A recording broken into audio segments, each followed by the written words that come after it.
प्रदीप साहब, कुछ आई don't know exactly 2-3 महीने या 4 महीने की बात होगी, आपके ऊपर कुछ लोगों ने अटैक किया था शायद, sorry to say this, ink वगैरह भी फेंकी थी। What was that exactly? मैंने कुछ वीडियोस देखे थे but I don't know exact in depth study नहीं कर पाया था मैं। Can you throw some light because you were the victim? देखिए, मैं राजनीति क्षेत्र में हूँ, भारतीय जनता पार्टी का प्रतिनिधित्व महानगर पालिका में मैं नगर सेवक के रूप में करता हूँ और लोकतंत्र ने विपक्ष की संसदीय सीमाओं में रहकर और संसदीय भाषा के आधार पर किसी की भी आलोचना करने का मुझे अधिकार दिया है। मैं शिवसेना जो कि राज्य में सत्ता में है, उनकी जो जन विरोधी बातें थी उनको सोशल मीडिया पर बड़ी ही निर्भयता से, निडरता से, और उनके जो मुख्यमंत्री थे हैं उद्धव ठाकरे, उनकी मैं आलोचना करता था, सतत करता रहता था। 1 सितंबर 2021 को जिस दिन नारायण राणे को यह गिरफ्तार करने का प्रयास कर रहे थे, उन्होंने मेरे कार्यालय के बाहर मेरे साथ हाथापाई की और मेरे ऊपर कालित पोंछने का, डालने का जो उन्होंने काम किया। तो ये सर, सॉरी टू इंटरप्ट, लेकिन ये कैसे प्रूव हुआ कि दे वर शिव सैनिक्स? नहीं, क्योंकि हमने जब शिकायत की पुलिस चौकी में तो शिवसेना के शाखा प्रमुख गिरफ्तार हुए और गिरफ्तार होने के बाद वो जो सब पता पड़ा कि शिव सैनिक थे, वो थे, वह बात तय है, इसमें कोई शंका नहीं है। मतलब ऑफिशियली इट वाज प्रूव्ड कि they were from Shiv Sena party only.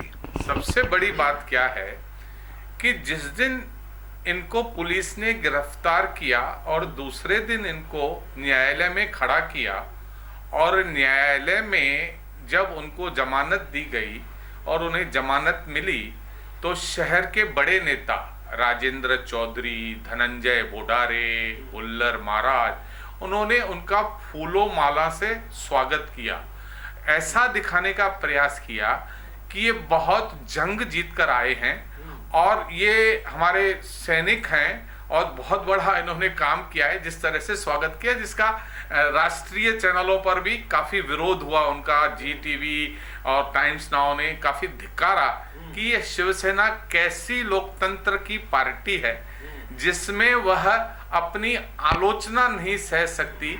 तो ये जो यहाँ का शहर प्रमुख है वो गुंडा है, राजेंद्र चौधरी एक बहुत बड़ा गुंडा है, उसका काम अवैध निर्माण करना है और यहाँ पर जितनी भी जगहें हैं उनको हड़पना है। इसके लिए उसको कई दिनों से इसके मन में था कि भाई मैं इतना उनके विरुद्ध बोलता था, उनके अवैध निर्माणों के विरुद्ध बोलता था, तो उनको कहीं ना कहीं मौका मिला कि नारायण राणे का साथ था तो मेरे ऊपर किया। लेकिन हम जिस पार्टी, जिस विचार से हैं, उसमें हम अपनी परवाह नहीं करते हैं, बिल्कुल परवाह नहीं करते हैं। और पूरे राष्ट्रीय चैनलों में, पूरे देश में उनकी थू-थू हुई, उनकी काफी किरकिरी हुई, जवाब देते नहीं बन रहा था। कैसी राजनीति है ऐसी? मतलब देखो, आप अगर हम आलोचना, हमारे प्रधानमंत्री की आलोचना करते हैं ये लोग, ठीक है ना, लोकतंत्र में अगर आप आलोचक नहीं होंगे तो लोकतंत्र का मजा क्या है? सही मायनों में लोकतंत्र की सुंदरता यह है कि विरोधक होने चाहिए और विरोध एक जो है रचनात्मक विरोध होना चाहिए। आप रचनात्मक विरोध नहीं समझ पाते हो, एक मोगलाई तालिबान शासन चलाने का प्रयास करते हो। मैं अकेला विक्टिम नहीं था, इससे पहले उन्होंने किसी सैनिक के ऊपर को मारा था, कल्याण में शिवसैनिकों ने हमारे भारतीय जनता पार्टी के कार्यकर्ताओं को मारा था। इनकी यह एक प्रथा रही है कि कोई भी लोकतंत्र के खिलाफ अगर बोलेगा तो हमारा ठोक तंत्र काम करेगा।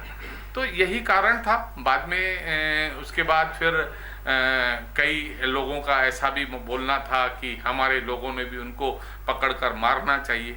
लेकिन जिस पार्टी से हम हैं, भारतीय जनता पार्टी से, उसमें हम ऐसे हिंसा के जरिए से लोगों को मारें, उससे अच्छा हम विचारों से खत्म करें और उनकी जो जिस तरह की चाल चरित्र उनका है, उनका तभी खत्म करेंगे जब लोगों के मन में उनके किए गए पाप, उनके कपट, उनको जब हम उजागर करेंगे तो वो पूरी तरह से खत्म हो जाएंगे।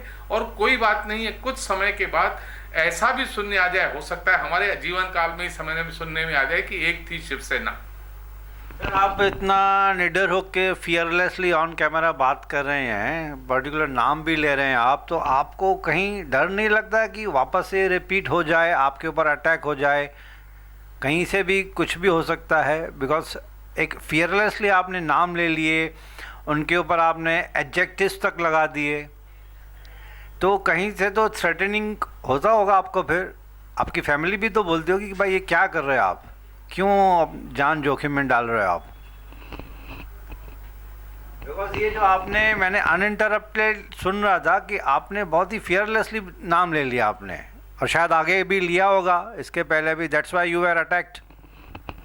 देखिए, जीवन के भले ही कम समय जिया जाए, लेकिन निडरता से जिया जाए, भय मुक्त जीवन जिया जाए और स्वच्छ जीवन जिया जाए। मेरे को ये पता है कि जीवन, मृत्यु, लाभ, हानि, यश, अपयश, ये हमारे हाथ में है ही नहीं।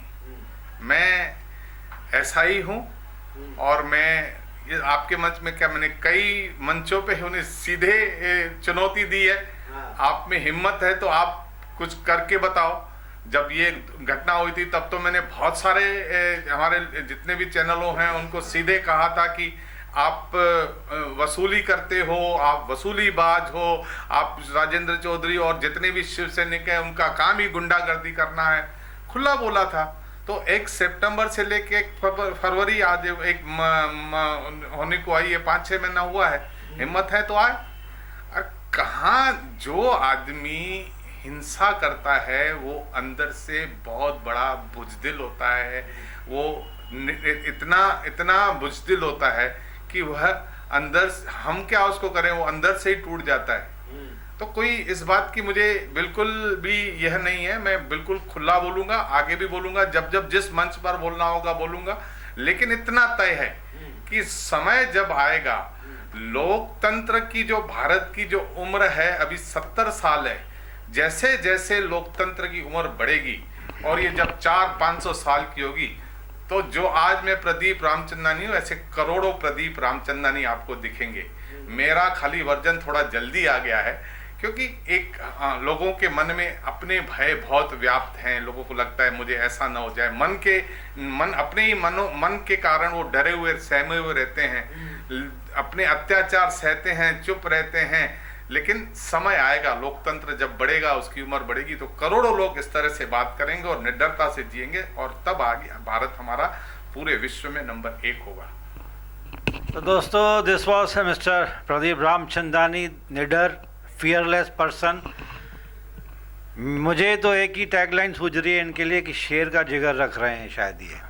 जो आदमी फियरलेसली ऑन कैमरा नाम लेके एलिगेशन लगा के अगर बोल रहा है तो उनको पक्का सबूत भी होगा, क्योंकि इस तरह से बोलना एक ऑनेस्टी की मिसाल मानी जाती है कि आदमी तब बोलता है जब 100% उनको पता होता है कि यस, मैं जिसके बारे में बात कर रहा हूँ वो क्या हैं, कैसे हैं। तो चलो दोस्तों, यहाँ पे एक छोटी सी ब्रेक लेंगे। ब्रेक के बाद फिर से एक नए मुद्दे पे प्रदीप साहब के साथ डिस्कस करेंगे।